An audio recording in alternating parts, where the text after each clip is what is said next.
প্রিয় শিক্ষার্থী, কেমন আছো তোমরা সব? আশা করি ভালো আছো। বাংলা ব্যাকরণ বৃত্তি চ্যানেলে তোমাদেরকে আরও একবার স্বাগত। তোমাদের 7 তারিখে এসএলএসটি সেকেন্ড এসএলএসটি পরীক্ষা ছিল, খুবই ভালো হয়েছে যেটা জানতে পেরেছি। এবং 14 তারিখে অর্থাৎ নেক্সট যে রবিবার আসছে, সে রবিবারে তোমাদের 11-12-এর এসএলএসটি পরীক্ষা আছে। এইটাও খুবই সহজ হবে, খুবই ভালো পরীক্ষা হবে এবং তোমরা নিশ্চিন্তে মন দিয়ে পরীক্ষাটা দেবে, তারপরে জানাবে। দেখো, পরীক্ষা যেমনই হোক তোমরা কেউ হতাশ হবে না, আমি বারবার বলে এসেছি। আর একদম চিন্তা মুক্ত থাকবে, কারণ তোমার পরীক্ষা দেওয়ার পর তোমার হাতে কিচ্ছু নেই, যা হবে বোর্ড করবে এবং উপরওয়ালা। ঠিক আছে, আজকে আর একটা ভিডিও নিয়ে এসেছি, সেটা হচ্ছে mission upper primary. Mission upper primary 2025 নবম দশম, একাদশ দ্বাদশ এবং গ্রুপ সি গ্রুপ ডি এই পরীক্ষাগুলো মিটে যাওয়ার পরেই শিক্ষামন্ত্রী যেটা বলেছেন, সরকারের তরফ থেকে যেটা বলেছেন, যে আপার প্রাইমারি প্রায় 21,000 নিয়োগ হবে। মানে ভ্যাকেন্সিটা অনেকটাই। তো 9, 10-এ 11-12-এ তোমরা কীরকম পরীক্ষা দিয়েছো সেই নিয়ে একদম মাথা ব্যথা করার কিচ্ছু দরকার নেই, যা হবে দেখা যাবে। তোমরা এই যে কয়েকটা পরীক্ষা চলছে এইগুলোতে ভালো পারফর্ম করার চেষ্টা করো। প্রথমে যেটা দিয়েছো তারপর এটা একটু বেস্ট দেওয়ার চেষ্টা করবে, তারপর এটা আরও একটু ভালো করার চেষ্টা করবে, তারপর দেখবে তোমরা কিন্তু সফল হবেই। তো আজকে মিশন আপার প্রাইমারি 21,000 নিয়োগের যে গেজেটটা, ওই সেকেন্ড এসএলএসটির সঙ্গেই ওই গেজেটটা প্রকাশিত হয়েছিল। তো তোমরা অনেকেই কম বেশি জানো, যারা জানো না তাদেরকেও বলছি এবং যারা জানো তাদেরকেও বলছি, তোমরাও ভিডিওটা একবার দেখতে পারো। তোমাদের মধ্যে অনেকেই কনফিউশন আছে যে টেটের 40 নম্বরের পরীক্ষা এইটা কি, এটা অনেকেই বুঝতে পারছো না। তো আমি বিষয়গুলো কয়েকটা যে মেন বিষয় আছে গেজেটের মধ্যে, কলকাতা গেজেটের মধ্যে, সেইটা আমি ব্যাখ্যা করার চেষ্টা করছি। তোমরা আগে ভিডিওটা দেখো। প্রথমে দেখো, প্রথম যে পয়েন্টটা, আমি marks obtained on academic score, এখানে আছে 10 নাম্বার। অর্থাৎ এইখানে ব্র্যাকেটে উল্লেখ করাই আছে, কি আছে না, based on graduation, only for graduation. না তো মাধ্যমিক, না তো উচ্চ মাধ্যমিক বা বিএড বা ডিএলএডের এখানের কোনো মার্কস অ্যাড হবে না, শুধুমাত্র গ্র্যাজুয়েশানে কত নাম্বার পেয়েছো তার ভিত্তিতে 10 নাম্বার পাবে। মনে করো কেউ গ্র্যাজুয়েশানে 60% বা তার বেশি পেয়েছে, সে কত পাবে? সে পাবে পুরো 10 নাম্বার। কেউ মনে করো যে 60 থেকে 50%-এর মধ্যে কেউ নাম্বার পেয়েছে, সে কত পাবে? 8 নাম্বার। আর বিলো 50, অর্থাৎ বিলো 50 মানে 50-এর নিচে যাদের পার্সেন্ট আছে তারা পাবে 6। ওকে, এই ব্যাপারটা ক্লিয়ার হয়েছে?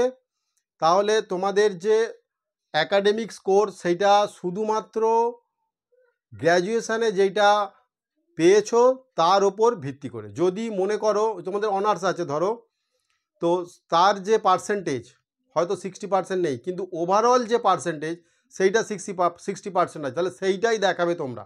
সেইটা দেখালে পারে কিন্তু তোমরা এই 10 মার্কসটা পেয়ে যাবে। ঠিক আছে, এই ব্যাপারটা আশা করি ক্লিয়ার হচ্ছে। এবারে 2 নম্বর হচ্ছে টেট ওয়েটেজ 40 মার্ক। এইখানেই তোমাদের অনেক রকম বিভ্রান্তি হচ্ছে। কেউ বলছে যে টেট তাহলে এবারে 40 নম্বরের পরীক্ষা হবে, কেউ বলছে যে টেট 150 নম্বরের পরীক্ষা হবে। আসলে কিন্তু ব্যাপারটা অন্য রকম। এখানে বলেছে টেট ওয়েটেজ, অর্থাৎ তোমাদের যে টেট যারা পরীক্ষা এর আগে দিয়েছো সেই একই জিনিস থাকবে 150 নাম্বারের। 150 নাম্বার কী কী ছিল দেখো, চাইল্ড ডেভেলপমেন্ট পেডাগগি এইটা একটা সাবজেক্ট ছিল, আর এটা একটা, আর বেঙ্গলি, আর হচ্ছে ইংলিশ।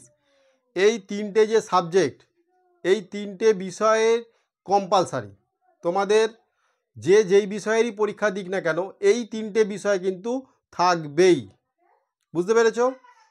এইবার ধরো যারা বাংলা বিষয় আর্টসের গ্রুপ থেকে পরীক্ষা দিচ্ছ, তোমাদের যার যা সাবজেক্ট থাকবে সেই সাবজেক্ট আসবে। কারো আর্টসের হলে পারে এসএসটি, সায়েন্স, ম্যাথ যেগুলো আছে সেগুলো সব থাকবে, বায়োলজি, ফিজিক্যাল সায়েন্স, ম্যাথ এই সব থাকবে।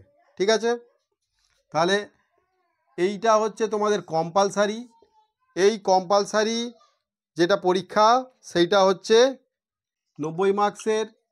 আর আর সাবজেক্টের জন্যে হচ্ছে, তাহলে সাবজেক্টের জন্য 60, এবং তুমি তোমার গ্র্যাজুয়েশানে যেই সাবজেক্টটা আছে, সাবজেক্ট মানে হচ্ছে তুমি গ্র্যাজুয়েশানে যেই সাবজেক্টটা নিয়ে পড়াশোনা করেছো সেই সাবজেক্টের মধ্যে থেকেই তোমাকে চয়েস করতে হবে একটা, যেই সাবজেক্টটা তুমি পড়াবে।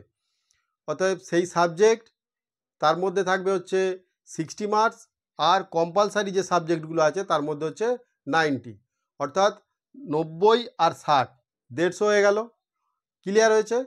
এইবার ধরো এই যে টেটের যে টেট এখানে বলেছে টেট ওয়েটেজ 40 মার্কস, তাহলে এখানে যদি 150 হয়ে গেল তাহলে এখানে টেট ওয়েটেজ 40 মার্কস কেন বলেছে? দেখো টেটে যে 150 পাবে, ধরো 150 নাম্বারের মধ্যে পরীক্ষা, তো তাহলে যে পুরোপুরি ফুল মার্কস পেলো, তাহলে সে কত পাবে? তাহলে 150-র ক্ষেত্রে পাবে হচ্ছে 40 মার্কস। বুঝতে পেরেছ? তাহলে যে ফুল মার্কস পাবে 150 পাবে, তার হচ্ছে অ্যাড হবে হচ্ছে 40 মার্কস, 40 নাম্বার। এবার যে 150-র কম পাবে এইটা এবারে ক্যালকুলেশন করে তার অনুপাতে সেইভাবে নাম্বারটা অ্যাড হবে। বোঝা গেল? তাহলে এই 40 নাম্বারটা তাহলে কিসের?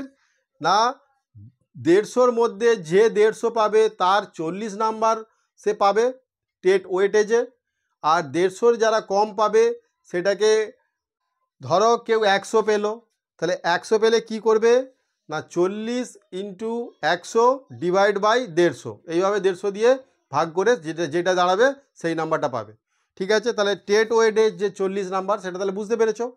তাহলে এইটা গেল টেট ওই যে ওয়েটেজ 40 নাম্বার, এইটা নিয়ে বিভিন্ন জনের বিভিন্ন মত ছিল, এটা তাহলে ক্লিয়ার হয়েছে। এবার আসছি marks in written examination. Written examination এই যে 25 নাম্বারের রিটেন এক্সামিনেশান থাকবে, অর্থাৎ সাবজেক্টের উপরে থাকবে, সেটা হচ্ছে ওএমআর সিটে। তাহলে রিটেন এক্সামিনেশান অর্থাৎ সাবজেক্টের উপরে ভিত্তি করে মাল্টিপল চয়েসের যে ওএমআর সিটের যে তোমাদেরকে উত্তরগুলো করতে হয় সেইটা থাকবে 25 মার্কসের জন্য, মাত্র 25 মার্কস।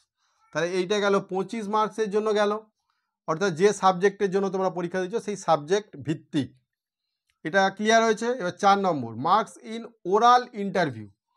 এই ওরাল ইন্টারভিউর জন্য কি থাকছে? ওরাল ইন্টারভিউর জন্য থাকছে 15 নাম্বার। ওরাল ইন্টারভিউ তোমাদের হয়তো ইন্টারভিউর জন্য তোমাদের থাকছে 15 নাম্বার। তুমি ইন্টারভিউ হলে পৌঁছালে তোমাকে 4 থেকে 5 নাম্বার এমনিতেই দিয়ে দেওয়া হবে, তারপরে তোমার পারফরমেন্সের ওপরে, ইন্টারভিউর পারফরমেন্সের ওপরে তোমাকে নাম্বার দেওয়া হবে, সেখানে টোটাল থাকছে 15 নাম্বার। আবার এইখানে আর একটা জিনিস আছে, লেকচার ডেমনস্ট্রেশন 5 মার্কস, অর্থাৎ তুমি কীরকমভাবে পড়াবে, তোমার পড়ানোর ধরন এবং ঠিকঠাকভাবে পড়াতে পারছো কি না তার জন্য তোমাদেরকে একটা ডেমনস্ট্রেশন দিতে হবে, তার জন্য থাকছে 5 মার্কস, তার জন্য থাকছে 5 মার্কস। ঠিক আছে, তাহলে 15 আর 5। আর লাস্ট যেটা থাকছে 6 নম্বর টিচিং এক্সপিরিয়েন্স, এইটা নতুন অ্যাড হয়েছে 9, 10, 11, 12-এ এইটাও 10 ছিল, এখানে তোমাদের হচ্ছে আপার প্রাইমারির ক্ষেত্রে 5 করে দিয়েছে। এখানে টিচিং এক্সপিরিয়েন্স বলতে এরা আগে যারা চাকরি করেছে বা করছে তাদের জন্য 5 মার্কসটা দিচ্ছে। এইটা নিয়ে বিশাল একটা বিতর্ক আছে এবং এই নিয়ে অন্যদিন একটা আলোচনা করব। তাহলে তোমাদের যে মার্কসের যে মার্কসটা আর একবার তোমরা দেখে নাও। মার্কস অবটেন্ড ইন একাডেমিক স্কোরে তোমরা পাচ্ছ কি? শুধুমাত্র বেসড অন গ্র্যাজুয়েটের উপরে 10 মার্ক পাচ্ছ। তাহলে এখানে 10, আর টেট ওয়েটের জন্য তোমরা পাচ্ছ 40,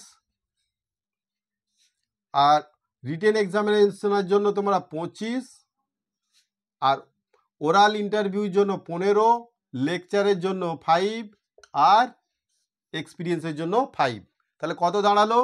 5, 5 10, 5 15, 5 20, 20 0 আর থেকে 2, 2 1 3, 4 3 7, 7 3 10। তাহলে টোটাল তোমাদের 100 নম্বরের পরীক্ষা। টোটাল হচ্ছে তোমাদের 100 নম্বরের পরীক্ষা।